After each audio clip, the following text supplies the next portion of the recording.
It's a common sense recap of the big stories. It's Katz and Cosby on 77 WABC. And we are back here on Katz and Cosby. Joining us now is Kim Strassel, of course, with the editorial board of the Wall Street Journal. And Kim, we'll get into the women comments in a moment, but you saw the latest back and forth when President Trump just said that Liz Cheney's a war hawk. And now Kamala Harris is using it to say, oh, well, he's threatening Liz Cheney. I mean, come on. Yes. I mean, if you look at this statement that he made and you look at it in context, it's very clear that the press took it, cut it, and pasted it to try to make it sound as though he was inciting some sort of violence against her.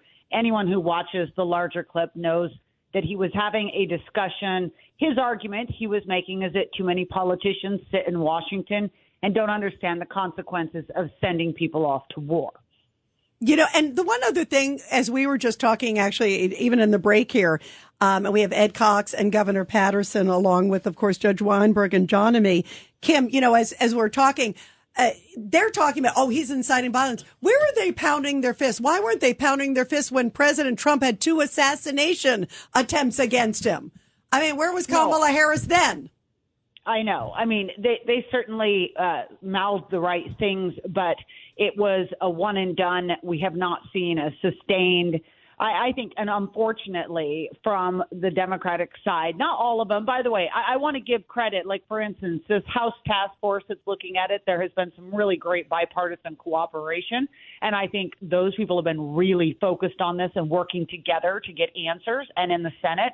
But, you know, these figurehead Democrats, it would be really nice to hear them speaking more consistently and with more passion about the need to cool things down. Yeah, absolutely. Judge Weinberg. Kim, you had a great column in the Wall Street Journal today, and you talk about the contempt that the Democrats have waged in this campaign, calling people garbage and deplorables, and somehow they're morally superior and intellectually superior to anybody who would vote for Trump. What do you have to say about that? Yeah, and the thing that's been really striking to me is, look, we're used to this, right? I mean, think about Barack Obama clinging to your guns and your religion. Hillary Clinton, Trump supporters are deplorable. In the last 4 years, every list of ist words you can think of, if you're on the right, you're sexist, racist, nationalist, insurrectionist. But I think one thing that's interesting is what they're doing now is trying to use it as a voter, almost a voter threat tool, meaning you will have these pejoratives attached to you if you don't vote for our person. You know, Michelle Obama out there suggesting that the only way men can prove that they take women's health seriously is if they vote for Kamala Harris, or Barack Obama telling black men that, you know, the only reason they wouldn't vote for her is because they don't like the idea of having a woman as president, suggesting there's racism there. And then obviously we have this new ad out voiced by Julia Roberts suggesting every woman out there is dumb and weak, and follows orders from their husbands when they go to the voting booth. Yeah, that's just like, that sounds like me and you, Kim, right? That we would be very docile, right? No, definitely. You know, the funny thing is I was thinking about this. My husband and I were laughing last night, like all the conservative women I knew, if they were told how to vote by their husband, they'd be reaching for sharp objects. So, I mean, yes.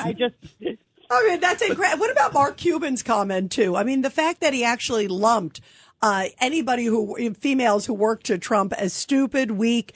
I mean, what a way to like slam anybody who supports Trump. It's disgraceful. Well, the thing that was most remarkable about that he didn't even really get caught out on, is that he was saying this in reference to the fact that Donald Trump has not asked Nikki Haley to campaign with him. Up until recently, Donald Trump was frequently in the company of Nikki Haley. So obviously he spends time with strong, intelligent women by Mark Cuban's own description.